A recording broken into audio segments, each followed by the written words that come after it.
আর যে সমস্ত এইসব চিত্রনাট্য আমাদের দেখাচ্ছে যে ঘুষপেটিয়া, আরে আপনি দেশের স্বরাষ্ট্রমন্ত্রী, দেশের রাজধানীতে বিহার নির্বাচনের 4 দিন আগে বিস্ফোরণ হয়েছে, তাই কার? দিল্লিতে মমতা ব্যানার্জির সরকার। জম্মু কাশ্মীরে 4 জন জঙ্গি ঢুকে 26 জনকে দিনের আলোতে গুলি করে ঝাঁঝরা করে মারল। জম্মু কাশ্মীরে পুলিশের দায়িত্বে কে রয়েছে? ইউনিয়ন মিনিস্ট্রির আন্ডারে রয়েছে পুলিশ।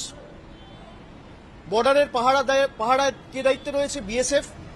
তাহলে একদিকে বিএসএফ আপনার স্বরাষ্ট্র মন্ত্রকের অধীনে, অন্যদিকে দিল্লি পুলিশ থেকে শুরু করে জম্মু কাশ্মীর পুলিশ আপনার স্বরাষ্ট্র মন্ত্রকের অধীনে। তাহলে দিল্লিতে কেন হলো? জম্মু কাশ্মীরে পেহেলগামে কেন হলো? এর দায় কার?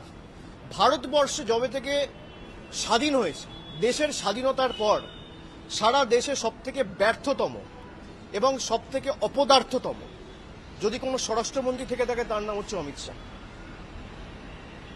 আপনি জিজ্ঞেস করুন, যে বিজেপির সাংসদরা বলছে যে দেশের স্বরাষ্ট্রমন্ত্রী নিজে একজন ঘুষপেটিয়া, সে এসে বলছে বাংলায় ঘুষপেটিয়া আটকাবো।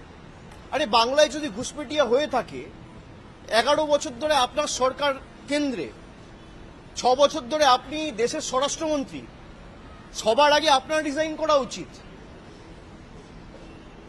আপনি কাকে এসব বোকা বানাচ্ছেন? কাকে এসব বলে বোকা বানাচ্ছেন?